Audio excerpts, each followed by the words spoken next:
रात के 1:30 बज चुके थे। आसमान से बरसती मूसलाधार बारिश, टीन की छतों पर पड़ती बूंदों की बेमियादे थप-थप और रह रह कर गूंजती कड़कती बिजली, पूरा शहर गहरी नींद में डूबा था। लेकिन इस रात की निस्तब्धता के बीच एक अनदेखा भय छिपा था। डॉक्टर शर्मा की कार की हेडलाइट्स बारिश की धार को चीर रही थी।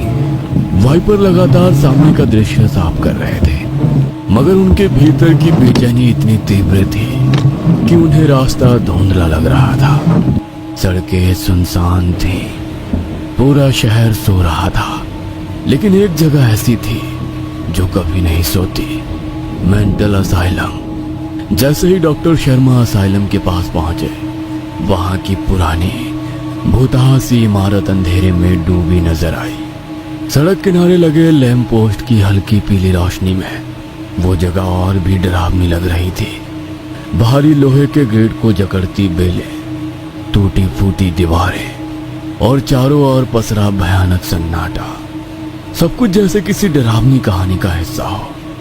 डॉक्टर ने गाड़ी रोकी। गेट के पास 3 लोग खड़े थे, 2 पुरुष कर्मचारी और एक महिला नर्स सुनीता। उसके चेहरे पर गहरी दहशत थी। डॉक्टर तेजी से कार से उतरे और उनकी ओर बढ़े। महिला नर्स कांपती आवाज में बोली, डॉक्टर साहब, मोनालिसा, उसने शायद ट्रीटमेंट बर्दाश्त नहीं किया, उसकी सांसें बंद हो चुकी हैं। डॉक्टर ने गहरी सांस ली, अपनी भारी जैकेट झटकी और दोनों पुरुष कर्मचारियों को इशारा किया, हमें खुद देखना होगा। मेंटल असाइलम का लंबा सुनसान गलियारा अजीब सन्नाटे में डूबा था। दीवारों पर जगह जगह नमी के गहरे धब्बे थे और हवा में ब्लीच और पुरानी दवाइयों की तीखी गंध घुली हुई थी। हर कदम के साथ जूतों की चिर चिर की आवाज गूंज रही थी, मानो किसी अदृश्य चीज को जगा रही हो। जब वे कमरा नंबर 313 के पास पहुंचे तो दरवाजे के बाहर जलता बल्ब हल्के हल्के टिमटिमा रहा था। महिला नर्स सुनीता एकाएक रुक गई। उसकी आंखों में भय तैर रहा था। मैं अंदर नहीं जाऊंगी, उसने धीमे स्वर में कहा। डॉक्टर ने उसकी ओर तीखी नजर डाली और बिना कुछ कहे दरवाजे का हैंडल घुमा दिया। दरवाजे के खुलते ही अंदर से बर्फीली ठंडक का एक झोंका बाहर निकला। मोनालिसा की लाश ठंडी फर्श पर पड़ी थी। कमरे में अजीब सी नमी और सड़ांस भरी गंध थी। कहीं से पानी टपकने की धीमी आवाज भी आ रही थी। डॉक्टर धीरे से आगे बढ़े। मोनालिसा की निर्जीव देह के पास घुटनों के बल बैठ गए और उसकी नब्ज टटोलने लगे। कुछ पल के बाद उन्होंने गहरी सांस ली और उठते हुए कहा, मर चुकी है।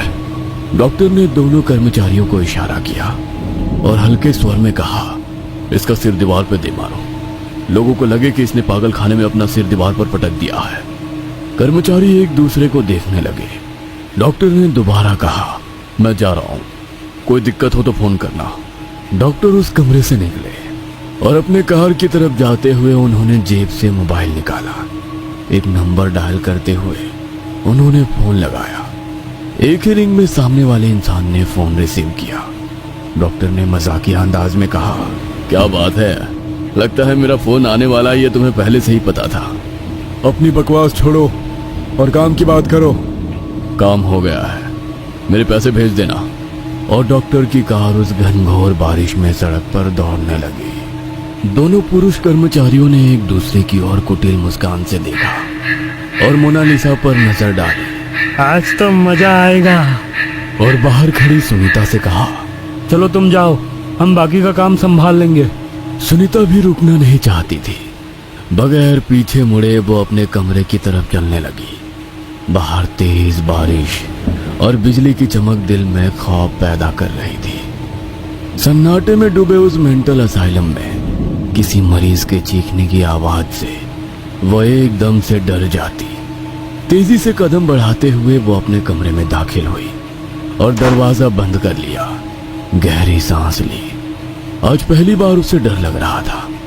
वो अपने बेड पर बैठ गई और टेबल पर रखी पानी की बोतल उठाई।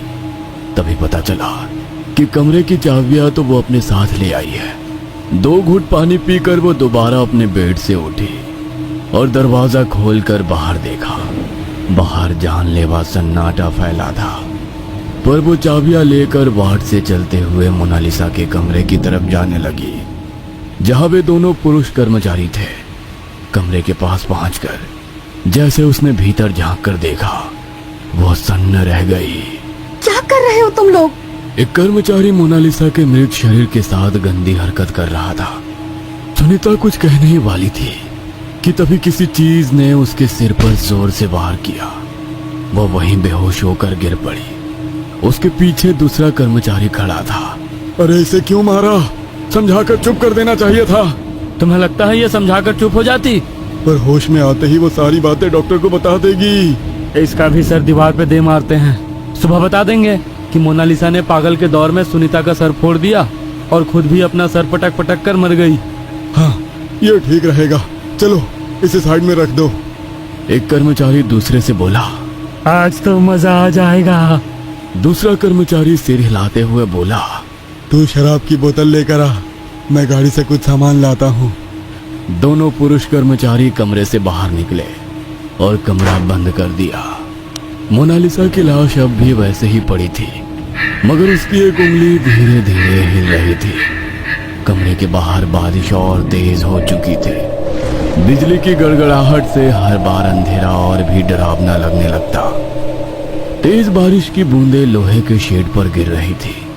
हर बूंद जैसे घड़ी की सुइयों की तरह किसी अनहोनी का इशारा कर रही थी। ठंडी हवा में घुली शीतल और फंफूदी की गंध पूरे मेंटल असाइलम को और भी डरावना बना रही थी। पहला कर्मचारी पार्किंग लॉट की तरफ बढ़ रहा था। हर कदम के साथ उसके जूतों की आवाज भीगती जमीन पर हल्की हल्की गूंज रही थी, पर बीच बीच में उसे ऐसा लग रहा था जैसे उसकी आवाज में एक और आवाज मिल रही हो, किसी और के कदमों की आहट। उसने झटके से सिर घुमाया, कोई नहीं था। उसने लंबी सांस खींची और आगे बढ़ने लगा, लेकिन छप छप वही आहट। अब की बार वो रुका नहीं, बल्कि अचानक से मुड़कर पीछे देखा। खाली गलियारा, सिर्फ दीवारों पर पानी की बूंदें टपक रही थी और दूर जलता हुआ बल्ब मंद मंद झपक रहा था। शायद मेरा भ्रम है, उसने खुद को समझाया और तेजी से कदम बढ़ाने लगा। पर जैसे ही वो एक कोने के पास पहुंचा, उसके दाएं कान में किसी के धीरे से फुसफुसाने की आवाज आई। रुक जा। उसका खून जम गया। उसने घबराकर इधर उधर देखा, पर वहां कोई नहीं था। तेजी से सांस लेते हुए वो पार्किंग में पहुंचा और अपनी गाड़ी की डिक्की खोली। जैसे ही उसने अंदर से गम का पैकेट निकाला और जेब में डाला, कोई सरसराने की आवाज आई। उसने नजर उठाई। सामने दीवार के कोने में एक परछाई खड़ी थी। उसका काला ढांचा एक इंसान की तरह दिख रहा था, मगर उसकी आंखें सूख लाल थी जैसे सुलगता हुआ अंगारा। उसका शरीर जम गया, उसका गला सूखने लगा।